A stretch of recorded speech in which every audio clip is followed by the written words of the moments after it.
Hello everyone, welcome back to my channel. आज मुझे बहुत दिनों से आलू मटर खाने का मन कर रहा था। हम लोग यहाँ पे फ्राई करके खाते हैं।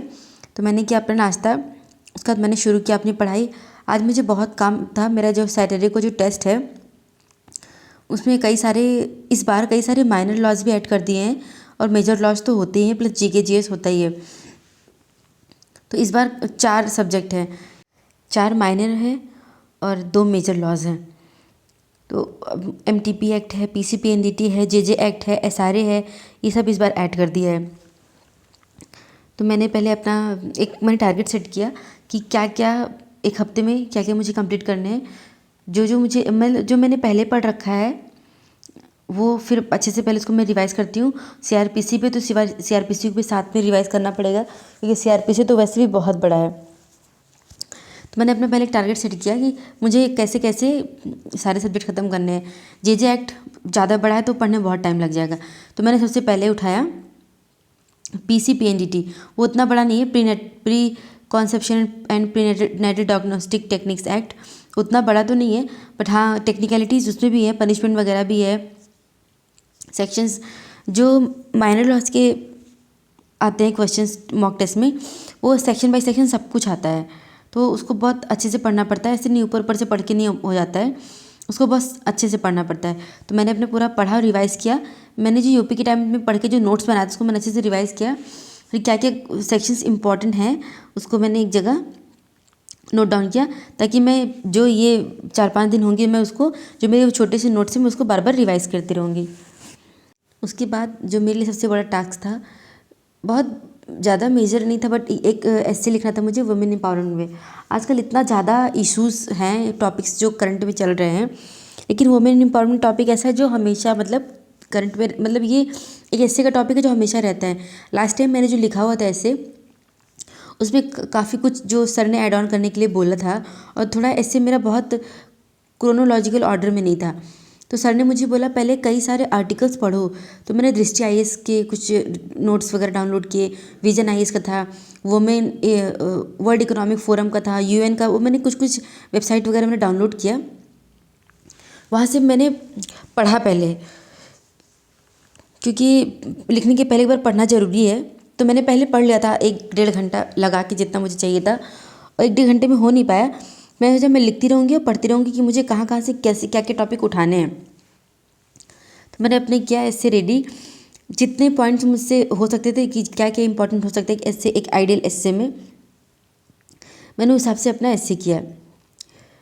अब जितने करंट में टॉपिक चल रहे हैं, मैं लगभग हर वीक में 2-2 3-3 ऐसे लिख के मैं सोच रही हूँ मैं सर को देती रहूँगी, ताकि जो भी कमियाँ रहेंगी मुझे मिलती रहेंगी, फिर एग्ज़ाम आते आते मैं उसको कंप्लीट कर लूँगी। फाइनली आई कंप्लीटेड माय एस्से। जो पिछले एस्से में सर ने जितने भी प्रॉब्लम्स बताए थे, क्या क्या मुझे इम्प्रूवमेंट, जो मैंने इससे लास्ट टाइम चेक करवाया था, तो जो सर ने मार्क कर रखा था कि अभी मुझे क्या क्या अपने कंटेंट में ऐड करने की ज़रूरत है, सब कुछ मैंने ऐड किया। मुझे लिटरली 3 से 4 घंटे लग गए ऐसे कंप्लीट करने में।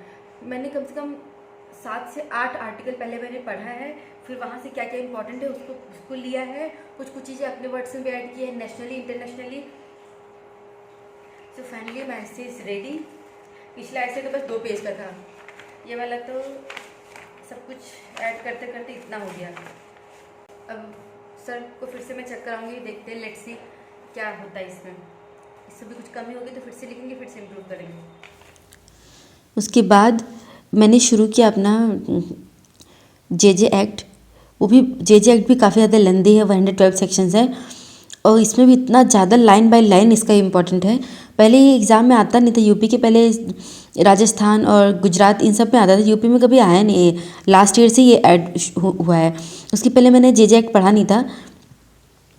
तो जो मैंने यूपी का लास्ट टाइम पेपर दिया था, उस टाइम मैंने नोट्स प्रिपेयर किया था, बहुत अच्छे से मुझे लगता था कि मैं अच्छे से पढ़ नहीं पाई थी उसको। तो फिर से मैंने बुक से अच्छे से बैरेक्ट से मैंने कवर बाय कवर पूरा अच्छे से पढ़ के मैंने खुद से फिर से मैंने अपने नोटबुक में इसका नोट्स अलग से बनाया था।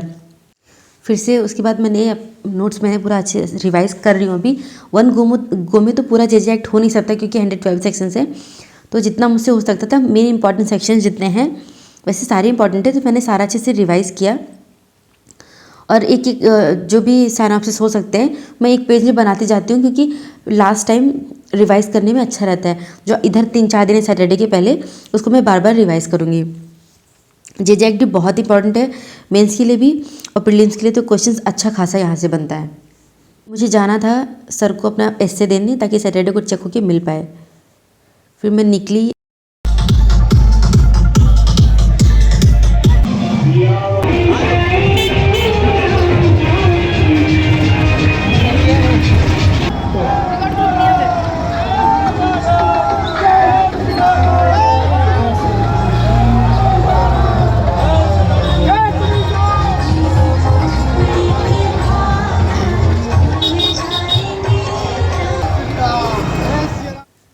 उसके बाद मैं वापस आई। फिर जो मैंने JJACT किया था और जो PCPNDT किया था, उसके मैंने MCQ सॉल्व किए जो अदर स्टेट्स में आए हुए हैं। मेरे पास जो परीक्षा मंथन है उसमें इसके PYQ है नहीं, JJACT के या फिर PCPNDT के, ये सब के माइनर लॉस के नहीं है। तो यूट्यूब पे 1.5 घंटे का 2 सेशन था JJACT का, और एक था 1 घंटे का 37 मिनट का था PCPNDT का। तो वो मैंने दोनों करके मैंने लगभग मतलब 100-150 क्वेश्चन जितने वो 200 हो सकते थे मैंने सॉल्व किए, क्योंकि क्वेश्चंस अच्छे खासे बनते हैं और इतने ज़्यादा टेक्निकल हैं कि बार बार भूलना तो बनता है, उसको अच्छे से बार बार क्वेश्चन सॉल्व करने पे ही आएगा। फिर मैंने अपना किया डिनर। उसके बाद एक CRPC भी पढ़ना है अभी मुझे, क्योंकि सैटरडे को जो टेस्ट है उसमें CRPC भी है, बहुत ज़्यादा है। तो जितना सब पढ़ रही हूँ उससे ज़्यादा मुझे CRPC को देना है, क्योंकि लेंदी बहुत ज़्यादा है। तो मैंने किया अपना CRPC। मैं करने के बाद फिर मैं अपना करूँगी परीक्षा मंच से PYQ सॉल्व करूँगी, जितना हो सकेगा उतना MCQ मैं हर जगह सॉल्व करूँगी। So yes guys, this is for the day. If you have any suggestion for me, you can give me and I will see you in the next vlog. If you have any query, you can comment me in the comment box. And it is all about the day. Bye bye.